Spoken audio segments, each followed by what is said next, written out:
नमस्कार।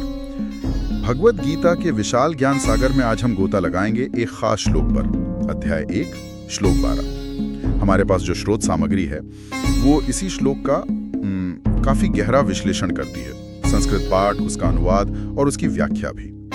तो सोचिए, कुरुक्षेत्र का मैदान है, दोनों सेनाएं बिल्कुल आमने सामने खड़ी हैं और माहौल में ना बहुत ज्यादा तनाव है। पिछले श्लोकों में हमने देखा था कैसे दुर्योधन अपनी सेना को देख रहा है, शायद पांडवों की तैयारी देखकर थोड़ा सा चिंतित भी है। और ठीक इसी समय, मतलब युद्ध शुरू होने से ठीक पहले, एक बहुत ही महत्वपूर्ण घटना होती है। कुरुवंश के सबसे बुजुर्ग पितामह भीष्म वो एक ऐसा कदम उठाते हैं जिसका बहुत गहरा असर पड़ता है। चलिए इसी क्षण को थोड़ा और समझते हैं। तो श्लोक कुछ इस तरह है। तस्य संजनयन हर्षम कुरु वृद्ध पितामह सिंहनादम विनद्योच्चै शंखम दद्महु प्रतापवान। इसका अर्थ हुआ, तब कुरुओं में जो सबसे वृद्ध थे प्रतापी पितामह भीष्म ने उस दुर्योधन के मन में खुशी पैदा करते हुए बहुत ऊंचे स्वर से सिंह की दहाड़ की तरह गरज कर अपना शंख बजाया।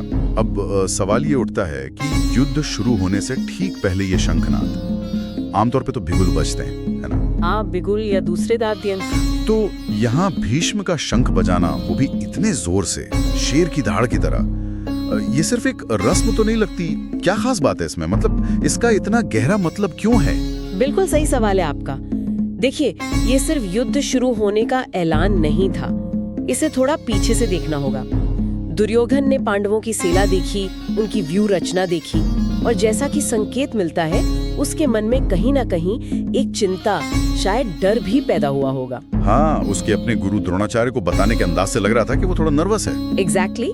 तो भीष्म जो कौरवों के सेनापति हैं और इतने अनुभवी योद्धा, वो इस बात को समझ गए। दुर्योधन की बॉडी लैंग्वेज, उसकी चिंता, सब उन्होंने भांप लिया।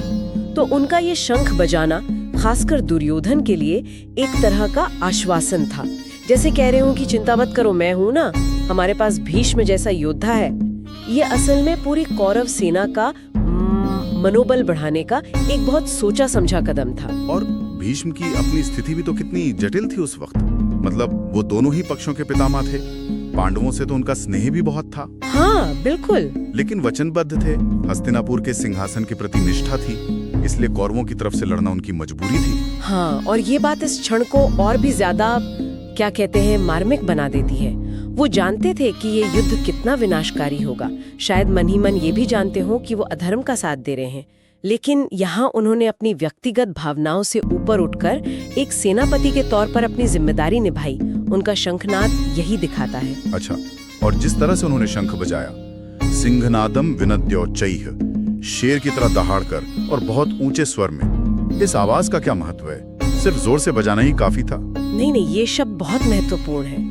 देखिए, सिंहनाद, शेर की दहाड़, ये अपने आप में भीष्म के शौर्य, उनके आत्मविश्वास, उनकी शक्ति का प्रतीक है।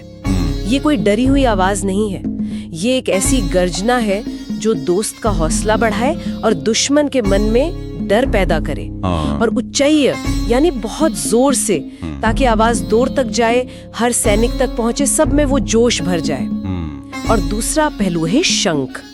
हमारी परंपरा में शंख ध्वनि को बहुत पवित्र और शुभ माना जाता है ना? हाँ, पूजा पाठ में शुभ कार्यों में बजाते हैं। बिल्कुल। तो शंख को विजय का, शुभ शुरुआत का और सकारात्मक ऊर्जा का प्रतीक माना जाता है। यहाँ पर ये सिर्फ युद्ध का नहीं, बल्कि एक तरह से धर्म युद्ध के आरंभ का भी संकेत है। मतलब कौरवों के पक्ष से उसे धर्म युद्ध की तरह प्रस्तुत करने की एक कोशिश। ये ध्वनि जैसे नकारात्मकता को दूर करके एक पवित्र उद्देश्य के लिए लड़ने का माहौल बनाती है। अच्छा, तो ये मतलब सिर्फ सैनिकों का हौसला बढ़ाने के लिए नहीं था, बल्कि खास तौर पर दुर्योधन के लिए एक मनोवैज्ञानिक सहारा भी था।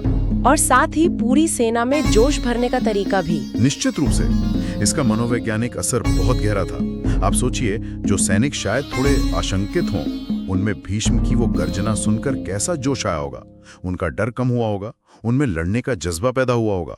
और दुर्योधन, जो शायद अंदर से थोड़ा हिल गया था, उसे तो भीष्म के इस कदम से बहुत हिम्मत मिली होगी। तो ये दिखाता है कि युद्ध सिर्फ हथियारों से नहीं लड़े जाते। बिल्कुल नहीं, हौसले से, मन की ताकत से, एकता से लड़े जाते हैं। और एक और बात यहाँ ध्यान देने वाली है, भीष्म ने किसी के ऑर्डर का इंतजार नहीं किया। दुर्योधन की हालत देखकर उन्होंने खुद ये इनिशिएटिव लिया। ये कुशल लीडर की निशानी है, जो सिचुएशन को समझकर सही समय पर सही कदम उठाता है। वाकई ये तो सिर्फ एक मिलिट्री एक्शन नहीं था, बल्कि इसमें भावनाएं, मनोविज्ञान, लीडरशिप सब कुछ मिला हुआ था। हाँ, और ये श्लोक ना एक तरह का टर्निंग पॉइंट भी है। यहाँ तक देखिए, बाहरी चीजों का वर्णन था, सेनाएं, योद्धा, तैयारियां। भीष्म के शंखनाद के बाद ही आगे चलकर अर्जुन का वो मोह, उसका विषाद और फिर कृष्ण का उपदेश शुरू होता है। तो ये जो बाहरी शोर है, ये एक तरह से गीता के गहरे आंतरिक आध्यात्मिक संवाद की भूमिका तैयार करता है। अच्छा, ये एक तरह का स्टेज सेट कर रहा है आगे की घटनाओं के लिए। बिल्कुल, यहीं से वो असली मंथन शुरू होता है जिसके लिए गीता जानी जाती है। तो संक्षेप में अगर कहें तो गीता का ये 12वां श्लोक 1:12 युद्ध शुरू होने का एक बहुत ही शक्तिशाली और सिंबॉलिक चित्रण है।